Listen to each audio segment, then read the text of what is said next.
Mullen Automotive. Ticker symbol MULN. It's hard to believe there's still a story to tell here, but the truth is, the story keeps getting worse. If you haven't checked in recently, you might want to sit down for this one. As of now, MULN is trading at just 14 cents a share. Let that sink in, 14 cents. This was a stock that once had a promising future in the electric vehicle space. Now, it's been pummeled so hard by dilution, debt, and dysfunction that it's hard to even call it a car company anymore. If anything, it's become a masterclass in how to exploit regulatory loopholes to stay listed, despite a total collapse in value. This past week, we saw the stock get absolutely crushed, dropping over 45% in just a few days. And the reasons are stacking up fast. Let's start with the filings. On July 8, 2025, Mullen submitted a definitive proxy statement, that's Form 14A, with the SEC. It was filed in preparation for a special shareholder meeting set for July 22. The headline item? Yet another proposed reverse stock split, ranging anywhere from 142 to 14100. And yes, they're saying it's only if necessary to maintain Nasdaq compliance, but come on. We've heard this song before. Let's call it what it is, a move to keep manipulating the share price just enough to stay listed. But that's not all the 14A filing contained. Buried in the language was a proposal to approve the issuance of shares tied to $1.6 million, $11 million, and $2.8 million in convertible notes. These aren't small numbers.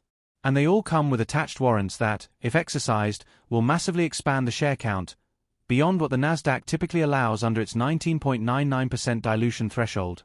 So, Mullen is asking shareholders for permission to blow past that cap. Again, that's not a funding strategy, it's a demolition plan for shareholder value.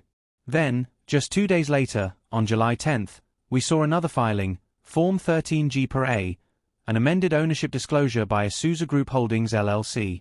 It showed Esousa's ongoing interest in Mullen stock, which some might interpret as a vote of confidence. But let's not get carried away. Esousa has long been involved in toxic financing deals. They aren't buying in to drive long-term value, they're here for the trade, the arbitrage, the flip. This isn't Berkshire Hathaway showing up. It's more like a vulture circling a carcass. So we have a company openly planning more dilution, proposing another reverse split, and essentially building its business model around financial engineering rather than actual vehicle production. Meanwhile, the market cap has cratered, triggering yet another non-compliance notice from Nasdaq earlier this year. To stay on the Nasdaq capital market, companies must maintain a minimum $35 million market capitalization for 30 consecutive trading days. Mullen fell below that threshold months ago and now has until late August 2025 to fix it by holding the market cap above $35 million for 10 straight days.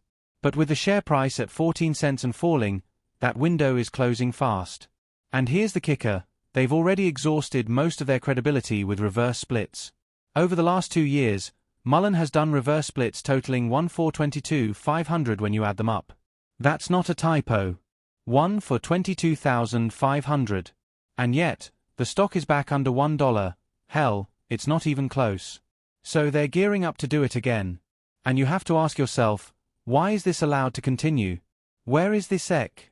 The SEC's job is to protect investors, maintain fair markets, and ensure transparency. But in Mullen's case, we've seen multiple reverse stock splits, waves of dilution, toxic convertible debt agreements, and shareholder value getting annihilated, and still, nothing. No halt. No investigation. No penalties. They've let this company cycle through dilution, reverse split, and repeat, over and over again. Let's not forget, Mullen lost over $740 million in fiscal year 2024. And its revenue? Barely $1 million. That's right. The gap between what it spends and what it makes is astronomical. It's like trying to fill the Grand Canyon with a teaspoon. And yet, CEO David Michery is still being paid handsomely, a $750,000 salary, and over $40 million in stock-based compensation awarded in 2023. It's a staggering disconnect between performance and pay. When the company is burning cash and shareholders are being wiped out, how is the CEO still raking it in? It's hard to look at this and not feel like the system is broken. Retail investors, many of whom believed in the promise of EV innovation, have been left holding the bag while management enriches itself and regulatory bodies look the other way. And remember Bollinger Motors?